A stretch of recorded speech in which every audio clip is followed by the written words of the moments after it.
నేను మీ బాణాల రెడ్డప్పాచారి. ఈరోజు మనం ఎన్నో జాతకాల గురించి చెప్పుకున్నాం.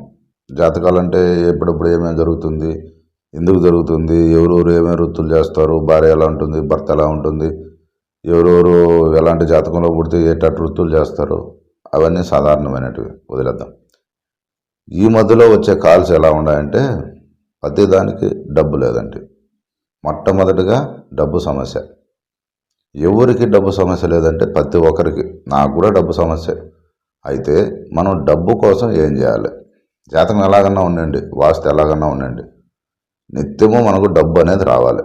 డబ్బు ఎలా వస్తుంది, ఏం చేస్తే వస్తుంది, ఏమీ చేయకపోయినా డబ్బు అనేది కావాలి. దానికి మనం ఏం చేయాలి అంటే, పురాణ కాలంలో ఇంద్రుడు ఇలాంటి వాళ్ళందరూ కూడా లక్ష్మిని ఎన్నో విధాలుగా బేజాక్షరాలతో ఆమెను పూజించేది అనమాట. పూజిస్తే లక్ష్మీదేవి వాళ్ళకు వరాలు ఇచ్చేది. అయితే ఇప్పుడు సూర్యుడు డబ్బిస్తాడు, చంద్రుడు డబ్బిస్తాడు, నవగ్రహాల్లో అన్ని గ్రహాలు కూడా డబ్బులు ఇస్తాయి ఆయా దశాకాలాలు బట్టి ఎవరి జాతకంలో అయినా. అయితే పంచభూతాలు కూడా డబ్బిస్తాయి. పంచభూతాల్లో భూదేవి డబ్బిస్తుంది, గాలిదేవుడు డబ్బిస్తాడు, అలాగే అగ్నిదేవుడు డబ్బిస్తాడు. ఈ విధంగా నీరు కూడా డబ్బిస్తుంది. పంచభూతాలు కూడా డబ్బులు ఇస్తాండే కదా, మళ్ళీ నీరు ఎందుకు డబ్బిస్తుంది, ఎలా డబ్బిస్తుంది అంటే, ఇప్పుడు వాటర్ క్యాన్లు అమ్ముకునే వాళ్ళు కూడా డబ్బు సంపాదిస్తుంటారు. వాటర్ ప్లాంక్ పెట్టుకున్నారు, అది నీటితో సంపాదించినట్టేగా. ఇంకా గాలి ఎలా డబ్బులు ఇస్తుంది, గాలి ఎలా డబ్బిస్తుంది? ఇప్పుడు టైర్లు గాలి కొడతారు, కార్లకు గాలి కొడతారు, వాటర్ సర్వీస్ చేస్తారు, అదంతా గాలితో వచ్చేదేగా. ఇది కూడా పంచభూతాల్లో ఒకటి, డబ్బులు అనేవి వస్తున్నాయి. ఇంకా భూమి ఎలా డబ్బిస్తుంది? ఇప్పుడు రియల్ ఎస్టేట్ అంటాం, భూమిని కొంటాం మళ్ళీ అమ్ముతాం, లేదా కొన్ని ఎకరాలు కొంటాం, ఫ్లాట్లు వేస్తాం, మళ్ళీ దాన్ని అమ్ముతాం. భూమి కూడా డబ్బు ఇస్తుంది కదా. పంచభూతాల్లో అవి కూడా డబ్బులు అనేది ఇస్తూ ఉన్నాయి. ఇంకా అగ్గి ఎలా డబ్బిస్తుంది? అగ్గి ఎలా డబ్బిస్తుంది అంటే, ఇప్పుడు కొలువులో కొడతాం, గడ్డపారలు తయారు చేస్తాం, మొలలు తయారు చేస్తాం, ఉలులు తయారు చేస్తాం, ఇలా రకరకాల ఐటమ్స్ అన్నీ అగ్గితో తయారు చేసేటివి. కాబట్టి అగ్గి వల్ల కూడా డబ్బు అనేది వస్తుంది. పంచభూతాలు కూడా ప్రతి దానికి డబ్బులు అనేటివి ఇస్తున్నాయి, కానీ మనం గమనించమంతే. అయితే ఇక్కడ నవగ్రహాలు ఏ విధంగా డబ్బులు ఇస్తాయి? సూర్యుడు ప్రతి ఆదివారం ఆదిత్య హృదయం చేయడం, ఉదయం నమస్కారాలు, సూర్య నమస్కారాలు చేయడం వల్ల మనసు, తేజస్సు, ఓజస్సు, అలాగే తెలివి, జ్ఞానము, సంపద, మనం చేసే పనిలో ప్రతి దాంట్లో కూడా ఆయన సహాయ సహకారాలు అనేవి ఉంటాయి. అదేవిధంగా చంద్రుడు ఎలా డబ్బిస్తాడు? చంద్రుడికి 27 మంది భార్యలు, అశ్విని నుండి రేవతి దాకా. అయితే చంద్రుడు కూడా డబ్బిస్తాడు. చంద్రుడికి పౌర్ణమి దినాన మనం నైవేద్యం అనేది పెట్టాలి. ఒక్కసారి ఈ ప్రయోగం అనేది చేయాలి. ఒకవేళ ప్రతిరోజు సూర్యుడికి మనం ప్రతి ఆదివారము ఉదయం లేచి చేయాలి. ఇవన్నీ పక్కన పెడదాం, ఓకే. ఇంకా అష్టదిక్పాలకులు ఉన్నారు. ఇంటికి అష్టదిక్పాలకులు ఎవరెవరు ఉన్నారు? ఇప్పుడు మనకు తూర్పు దిక్కున ఇంద్రుడు ఉన్నాడు, ఆగ్నేయం దిక్కులో అగ్నిదేవుడు ఉన్నాడు, దక్షిణాన యముడు ఉన్నాడు, నైరుతిలో నివృత్తి అనే రాక్షసులు ఉన్నారు, పరమటన వచ్చేసింది వరుణదేవుడు ఉన్నాడు, వాయువులో వాయుదేవుడు ఉన్నాడు, ఉత్తరాన కుబేరుడు ఉన్నాడు, ఈశాన్యంలో పార్వతి పరమేశ్వరుడు ఉన్నారు. ఇంటికి అష్టదిక్పాలకులు అనే వాళ్ళు ఉన్నారు. ఏ రోజైనా మీరు అష్టదిక్పాలకులు పూజ చేస్తున్నారా? లేదు. కనీసం ఇంట్లో దైవిక శక్తి అనేది ఉంటుందా? అది లేదు. ఏమంటే మనకు డబ్బు కావాలి, ఊరికైనా కావాలి. ఇప్పుడు చెప్తాను. అష్టదిక్పాలకులకు అంటే ఇంట్లో ప్రతినిత్యము దీపారాధన చెయ్యాలి. మొట్టమొదటిగా దీపారాధన చేయాలి. కడ్డీలు వెలిగించాలి, కర్పూరం వెలిగించాలి, దీపారాధన చేయాలి. దైవిక శక్తులు అనేటివి ఇంటికి వస్తాయి. ప్రతినిత్యము, ప్రతిరోజు. ఏ ఇంట్లో అయితే స్త్రీ 5 గంటలకు లేచి స్నానం చేసి ఇంటిల్లో బాగా సాంబ్రాన్ని వేసి దీపం పెట్టి ఏ స్త్రీ అయితే ఉదయాన్నే లేచి ఇవన్నీ చేస్తుందో, ఇంటి ముందర ముగ్గులు వేసి, ఇలా ఆమె ఇంట్లో శ్రీలక్ష్మి అంటాం, అంటే లక్ష్మీదేవితో సమానం. అటువంటి స్త్రీ ఆటోమేటిక్గా డబ్బు ఏదో ఒక రూపంలో వనకూడుతూ ఉంటుంది అటువంటి ఇళ్లలో. అలా లేదు, స్త్రీ చేయలేదని స్త్రీ మీద పడి కొట్టుకోవాల్సిన అవసరం లేదు. పురుషుడుగా మనం చేసుకోవచ్చు. ఎందుకంటే స్త్రీ కొందరు 8 గంటలకు లేస్తారు, 9 గంటలకు లేస్తారు, బ్రష్ 12 గంటలకు వేస్తారు, 2 గంటలకు వేస్తారు, ఒక్కో రోజు అసలు లేని కూడా లేరు. అంటే వదిలేయండి, వాళ్ళ మాట వదిలేయండి. అటువంటి వాళ్ళ గురించి పట్టించుకోవాల్సిన అవసరం లేదు. మనమే చేసుకోవాలి. మనకు డబ్బు కావాలి. మనం బయట పోయే పనులు ప్రతి ఒక్కటి కరెక్ట్గా జరగాలి. మనకు ఏ విధంగా జరిగినా కూడా మనకు నెలవారీ సంపాదన కానీ రోజువారీ సంపాదన కానీ ఖచ్చితంగా కావాలన్నమాట. కాబట్టి మనం ఇలా చేసుకోవచ్చు. దీపారాధన మొదటిగా చేయాలి, సూర్య నమస్కారాలు రెండోసారి చేయాలి, అలాగే అష్టదిక్పాలకుల యొక్క మంత్రాలు కూడా ఉంటాయన్నమాట, అవి కూడా చేయాలి. లేదు మనం ఏం చేయాలి, దీపారాధన చేసేటప్పుడు ఒక మంత్రం అనేది ఉంది, అది చెప్తా మీకు. ఈ మంత్రం చేయడం వల్ల దీపం జ్యోతి పరబ్రహ్మం దీపం సర్వతమోపహరం దీపేన సాధ్యతే సర్వం దీపలక్ష్మి నమస్తుతే, అంతే. ఒకసారి మంత్రం చేసి, అలాగే మీరు కర్పూర హారతి ఇచ్చేసి అష్టదిక్పాలకులకు, ఇప్పుడు సూర్యుడిని మనము కొలుస్తాం, ఉషాశాయ సమేత శ్రీ సూర్యనారాయణ నమో నమః అని మనం కొలిసిన తర్వాత అష్టదిక్పాలకులకు, నవగ్రహములకు, అలాగే పంచభూతాలకు సర్వానుగ్రహ శక్తి ఆవాహయామి, సకల దైవశక్తి ఆవాహయామి, సకల పంచభూత శక్తి ఆవాహయామి, సకల అష్టదిక్పాలకుల శక్తి ఆవాహయామి అని ఇలా దోషులు బట్టి మనం ప్రార్థించాలి. ప్రార్థించినప్పుడు ఆ శక్తులు అనేటివి వాళ్ళు మనకిస్తారు ఆటోమేటిక్గా. అది ఎన్ని సమస్యల్లో అన్నా ఉండండి, మీరు ఆ శక్తులు అనేటివి 108 రోజులు మీరు ఖచ్చితంగా చేస్తే 100% అష్టదిక్పాలకులు, నవగ్రహాలు, పంచభూతాలు, అలాగే సూర్యచంద్రులు ఇంతమందిని మిమ్మల్ని కాపాడతారు. దీనికి బ్రహ్మంగారు కూడా ఒక మాట అంటారు. ఏమన్నారంటే, ఒక పద్యం రూపంలో చెప్తారు ఆయన. మొక్కిన మాత్రాన మీ పాపాలు తుడిచేటి వరములిచ్చేటి ఆ పరమాత్మనే మరిచి ఎంతిచ్చిపోయినా ఇంతేనా అను ఏడ్చు నీ వాళ్ళ నమ్ముకుని నిక్కుతావెందుకు అనే ఒక పద్యం కూడా మనకు బ్రహ్మంగారు అనేది చెప్తారనమాట. అయితే ఏది కూడా కానీ మనం తెలుసుకోవాలి. ఈ డబ్బు సంపాదించడం, ఎవరిస్తారు డబ్బు, మనకు పని వస్తే డబ్బు వస్తుంది, వాళ్ళు పని చెప్తే డబ్బు ఇస్తారు, వీళ్ళు పని చెప్తే డబ్బు ఇస్తారు, ఆడ జాబ్ చేస్తే డబ్బు వస్తుంది, ఇది అమ్మితే డబ్బు వస్తుంది, బంగారు ఉంటే డబ్బులు వస్తుంది, ఇవన్నీ వదిలేయండి. మనశ్శాంతి, డబ్బుకు డబ్బు సంపాదించాలంటే కొన్ని రకాలైన విధులు అనేవి ఉన్నాయన్నమాట. 1 నవగ్రహాలు, 2 పంచభూతాలు, 3 అష్టదిక్పాలకులు, 4 సూర్యచంద్రులు కూడా మనకు కనబడే దైవాలు కాబట్టి వాళ్ళని కూడా మనం ఆరాధించాలి. ఈ విధంగా మనకు ప్రతినిత్యము ఈ ఆరాధన అనేది చేయాలి. ఆరాధన అనేది చేస్తే ఆటోమేటిక్గా మీ బాడీలో వైబ్రేషన్ వస్తుంది. సూర్యుని చూస్తూ సూర్యుడి మంత్రాలు ఉంటాయి. ఓం గురు బ్రహ్మ గురు విష్ణు గురుదేవో మహేశ్వర గురు సాక్షాత్ పరబ్రహ్మ తస్మై శ్రీ గురువే నమః. ఓం నమో గురుభ్యో నమః.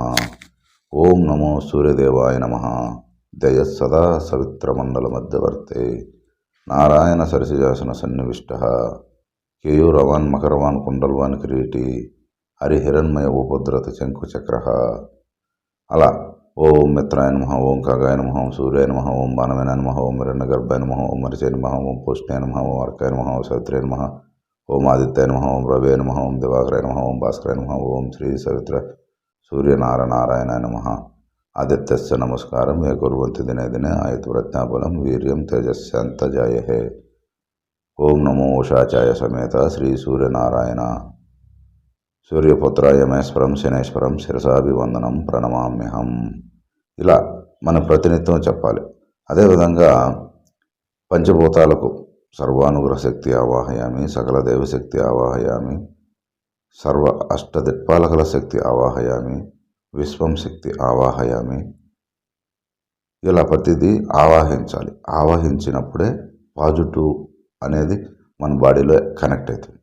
కనెక్ట్ అయిన తర్వాత ప్రతినిత్యము నెగిటివ్స్ అన్నీ వెళ్ళిపోతూ ఉంటాయి. పాజిటివ్స్ పెరుగుతూ ఉంటాయి. ఇది ఒక రోజులో అయిపోదు, మినిమం 108 రోజులు ఇది చేయాలి. ఇది చేసిన తర్వాత మనిషి మహనీయుడవుతాడు. అలాగే డబ్బు అతనికి ఎత్తుకుంటూ వస్తుంది. ఇది ఆటోమేటిక్గా 41 రోజులు చేసే సమయానికి మీకు తెలుస్తుంది. ఇంట్లో మనశ్శాంతి, డబ్బు సమకూరడం కానీ, ధాన్యం కానీ, ఇలాంటివన్నీ కూడా ఇంట్లోకి మీకు ఆటోమేటిక్గా సమకూరుతూ ఉంటాయి. సమయానికి డబ్బు రావడం కానీ, ఆ సమయానికి మీకు ఎటువంటి ఇబ్బంది లేకుండా ఆ సమయంలో డబ్బులు ఆదుకోవడం కానీ, ఎవరో ఒకరు అష్టదిక్పాలకుల్లో ఎవరో ఒకరు వచ్చి మీకు ఆదుకుంటారు. మీకు తెలియదు ఆ విషయం. నవగ్రహాల్లో కానీ అష్టదిక్పాలలో కానీ ఎవరో ఒకరు వచ్చి ఆదుకుంటారు. ఆ విషయం అనేది మీకు తెలియకుండా ఉంటుంది. ఇలా ప్రతినిత్యము కూడా ప్రతి మనిషి చేస్తే, అది స్త్రీ కావచ్చు, పురుషుడు కావచ్చు, ఎవరికి డబ్బు అవసరమైతే వాళ్ళు, ఎవరికి ఏది కావాలంటే అది, విశ్వంలో నుండి ఇంతమందిని మనకు సమకూర్చారనమాట. నవగ్రహాలను, అష్టదిక్పాలకులను, పంచభూతాలు ఇన్ని ఉన్నాయి మన ప్రకృతిలో. అన్నిటికీ మించింది శివుడు. ఇంకా ప్రకృతి కూడా మనకు సహాయం చేస్తుంది ఎన్నో రకాలుగా. అడవిలో కూర్చొని కూడా నువ్వు ధ్యానం అనేది ప్రతిరోజు మెడిటేషన్ అనేది కంపల్సరీగా చేయాలి. రాత్రిలో పడుకునే ముందు 20 నిమిషాల నుండి 30 నిమిషాలు లేదా 40 నిమిషాలు ఒక మెడిటేషన్ చేయాలి. మెడిటేషన్ చేస్తే మనకు నాడిలో నుండి మూలాధార చక్రం నుండి సహస్రార చక్రం దాకా యాక్టివేషన్ అనేది అవుతుంది. బాడీ స్ట్రైట్గా పెట్టుకొని ఈ యాక్టివేషన్ అనేది విశ్వానికి పంపించినప్పుడు ఆటోమేటిక్గా మీకు విశ్వంలో నుండి కొన్ని సిగ్నల్స్ అనేటివి వస్తాయి. ఆ సిగ్నల్స్ ఏంటివి, అవి ఎలా ఉంటాయంటే నువ్వు అనుకున్నది అనుకున్నట్టు జరిగే విధంగా ఉంటాయి. ఎప్పుడు నువ్వు ఏది అనుకుంటావో అది జరుగుతూ వస్తుంది. ఎప్పుడు నుండి 41 రోజు తర్వాత 108 రోజులు నువ్వు కంటిన్యూగా చేసిన తర్వాత నువ్వు అనుకున్న పీచ్లోకి వెళ్ళిపోతారు. పీచ్లోకి వెళ్ళిపోయిన తర్వాత అది కంటిన్యూ చేస్తూ ఉండాలి. నువ్వు పని చేయకుండా ఆటోమేటిక్గా. అంటే నువ్వు ఈ 108 రోజులు నీ పని చేసుకుంటూ ఉదయం 1 గంట, సాయంత్రం 1 గంట నువ్వు కేటాయించి ఈ వీడియోలు అవి ఇవి చూడడం వదిలేసి జీవితాన్ని సరైన దారిలో ధనమయం చేసుకోవాలంటే ఇలాంటివి నువ్వు చేస్తూ ఉంటే ఆటోమేటిక్గా ధనవంతులు అనేవి అవుతారు. అప్పులన్నీ ఉండేవి కూడా తీరిపోతాయి. సమస్యలన్నీ తీరిపోయిన తర్వాత మీకు పాజిటివ్ వైబ్రేషన్ వచ్చి నెగిటివ్ అంతా తీసిపోయి పాజిటివ్గా మీకు ముందుగా అడుగేసే అవకాశాలు అనేటివి ఎక్కువగా వస్తాయి. ఆ అవకాశాలతో పాటు మీకు ధన సంపాదన కూడా ఎక్కువగా తయారవుతుంది. అది ఇలా ఉంటుందన్నమాట. ఇలాంటివి చాలామందికి తెలియదు. ఏమంటే మా జాతకం బాగలేదు, నా దరిద్రం ఇంతే, నా రాత ఇంతే, నా బతుకింతే. ఇది కాదు. ఇది రాత, బతుకు, జీవితము, జాతకము అవన్నీ పక్కన పెట్టండి. వాస్తు బాగలేదు అవన్నీ కూడా పక్కన పెట్టండి. వాస్తు ఎలా ఉంటే ఏంటి? మన పూర్వీకులు ఎంతోమంది సుట్టినుల్లో ఉన్నారు, కొటాల్లో ఉన్నారు, వాళ్ళందరూ బాగున్నారా? ఈ మధ్యకాలంలో ఇలాంటివన్నీ వింటూ ఉన్నాం. అగ్నేయంలో పెంపు వచ్చింది, వాయువులో ఇది వచ్చింది, అది వచ్చింది. ఏదొస్తే ఏంటండి, మనిషికి దేవుడికి లింక్స్ అనేటివి కావాలి. పంచభూతాలకు కానీ, నవగ్రహాలకు కానీ, అష్టదిక్పాలకులకు కానీ, అలాగే విశ్వానికి కానీ మనిషి లింక్ అవ్వాలి. లింక్ అయినప్పుడు ఇవేమీ పని చేయవు. సో చాలామంది కోటీశ్వరులు కూడా ఆ లింక్స్తోనే బతుకుతూ ఉంటారు. మ్యాక్సిమం వాళ్ళు ప్రేమ, దోమ, కామం, అలాగే స్నేహం ఇవన్నీ చేయరు. స్నేహం చేస్తే ఎవరితో చేస్తారు తెలుసా? పంచభూతాలతో, అష్టదిక్పాలకులతో, నవగ్రహాలతో, విశ్వానితో, వీళ్ళతో చేస్తారు. కాబట్టి వాళ్ళు ఆ స్థాయికి వెళ్తారు. మీరు చెడు సహవాసాలు చేస్తారు. చెడు వాళ్ళతో సహవాసాలు, ప్రేమించడాలు, అమ్మాయిలతో సహవాసాలు లేదా అబ్బాయిలతో సహవాసాలు. ఎవరండి వీళ్ళంతా మనుషులేగా. దేవుళ్ళతో సహవాసం చేస్తే అంటే వాళ్ళతో మనం ఏకాభివంగా అభిప్రాయభేదంగా ప్రతిరోజు నిత్యం వాళ్ళు మనం పలకరిస్తూ ఉంటే వాళ్ళు మనకి ఎంతో మేలు చేస్తారు. ఎంత మేలు చేస్తారంటే మీరు ఊహించలేనంత మేలు జరుగుతుంది. కాబట్టి ఎప్పుడు కూడా మనం ఊహకందని మేలు జరగాలంటే మనం మనుషులతో మాట్లాడడం మానేయాలి. మొట్టమొదటిగా అనవసరమైన మాటలు అస్సలు వదిలేయాలి. ఏదో ఎవరో చెప్పుకుంటున్నారు, చెప్పుకొని వదిలేయండి. 1,00,000 మంది 1,00,000 చెప్పుకొని మనకేంటి? మనకు ఏమన్నా అరిగిందే ఉంది, ఉరిగిందే ఉంది, ఇరిగిందే ఉంది, ఏమీ లేదు. ఎంతమంది ఎన్ని అనుకున్నా సూర్యుడు ఉదయించగా మానడు, అస్తమించగా మానడు. మనిషి జన్మించగా మానడు, మరణించగా మానడు. కాబట్టి అవన్నీ వదిలేయాలి. ఈ విశ్వంలో ఉన్న ప్రతి ఒక్కరితో అమాయకమై ఉండాలి. వీళ్ళందరితో మనం అమాయకమై ఉంటే ఇంతమంది మనల్ని కాపాడతారు. మీకు ఏ కష్టం వచ్చినా వాళ్ళకి చెప్తే చాలు, వాళ్ళే చూసుకుంటారు. ఏ సమస్య వచ్చినా వాళ్ళకి చెప్తే చాలు, వాళ్ళే చూసుకుంటారు. మీకు శత్రువులు తయారైనారు, వాళ్ళే చూసుకుంటారు. మిత్రువులు కావాలి, వాళ్ళే ఇస్తారు. మీకు ప్రేమించే వాళ్ళు కావాలి, వాళ్ళే ఇస్తారు. ధనం కావాలి, వాళ్ళే ఇస్తారు. అన్నీ వాళ్ళే ఇస్తారు. ఏ ఊరితో చెప్పాల్సిన అవసరం లేదు, ఏమి చేయాల్సిన అవసరం లేదు. నేను ఇలా చేస్తున్నానని ఎవరికి చెప్పాల్సిన అవసరం అంతకంటే లేదు. ఉంటానండి. నేను మీ బాణాల రెడ్డప్పాచారి. ఈ వీడియో నచ్చితే లైక్ చేయండి, షేర్ చేయండి. మరిన్ని వీడియోల కోసం చూస్తూనే ఉండండి. నమస్కారం.